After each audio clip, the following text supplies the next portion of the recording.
Hey there, my beautiful tribe of thrivers. Let me ask you this. If you walked into a battle, would you rather have a pool noodle or a sword? Exactly. That's kind of a silly question, but that's what we're talking about today. We're talking about the sword of the Spirit. It's the only offensive weapon in the arsenal of God's armor that can be used as a weapon. Good morning, good afternoon, good evening, whatever time of day it happens to be in your neck of the woods. Welcome to Starvin Starts, and my name is Shira. Today, we will be talking about the only offensive secret weapon, the sword of the Spirit. And just what exactly does this sword of the Spirit do for us? Well, in Ephesians chapter 6, verse 17, it tells us to take the helmet of salvation and the sword of the Spirit, which is the word of God. So, what exactly is the sword of the Spirit? It's not just a shiny blade you can swing around, it's God's word, the Bible. Hebrews chapter 4, verse 12 says, the word of God is alive and active, sharper than any double-edged sword. It judges the thoughts and attitudes of the heart. And that means the word of God isn't just ink on paper, powerful, living, and cuts straight through lies, doubts, and temptation. So how exactly do we use it? Now, here's the important part. A sword is only useful if you actually pick it up and learn how to use it. So here are three things that you can do with it daily. Number one, you can read it daily. The more familiar you are with scripture, the quicker you can pull it out when you need it. Number two, you can try to memorize key verses. Think of these as your quick draw moves when fear, temptation, or lies come at you, and you already will know what to say when you memorize. And three, you can speak it out loud. There is power in the tongue. And when you speak things out loud, you give it life. Even Jesus himself showed us this in Matthew chapter 4 when the devil tempted him in the wilderness. Every time Satan threw a temptation at him, Jesus responded with, "It is written," and then he quoted scripture. And that's how you use the sword of the Spirit. You don't argue with the enemy, you fight with the truth. So, when do you think you would need this weapon the most?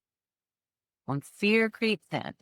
Speak 2 Timothy chapter 1, verse 7. For God has not given us a spirit of fear, but of power, love, and a sound mind.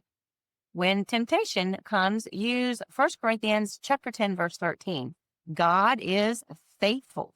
He will not let you be tempted beyond what you can bear. And then when a spirit of doubt hits, remind yourself of Proverbs chapter 3, verses 5 and 6. Trust in the Lord with all your heart and lean not on your own understanding. My absolute favorite scripture, by the way. The enemy attacks your mind and heart, but when you use the word of God, you are no longer fighting with your own strength. You're fighting with God's. Picture this. Without the sword of the Spirit, it's like going into battle with a nerf sword. Lots of noise, not so much power. But God's word, you are armed with the sharpest blade in the universe, one that the enemy can't stand against. Every time you quote scripture, it's like swinging that sword, and Satan has no choice but to back off. So here's your challenge. My beautiful tribe of thrivers, don't just carry your Bible around like it's a decoration collecting dust. Pick it up, read it, learn it, speak it. Put some dog ears on that bad boy, because the sword of the Spirit is not meant to stay in its sheath. It's meant to be used. And when you do use it, you won't just survive the fight, you will thrive in it.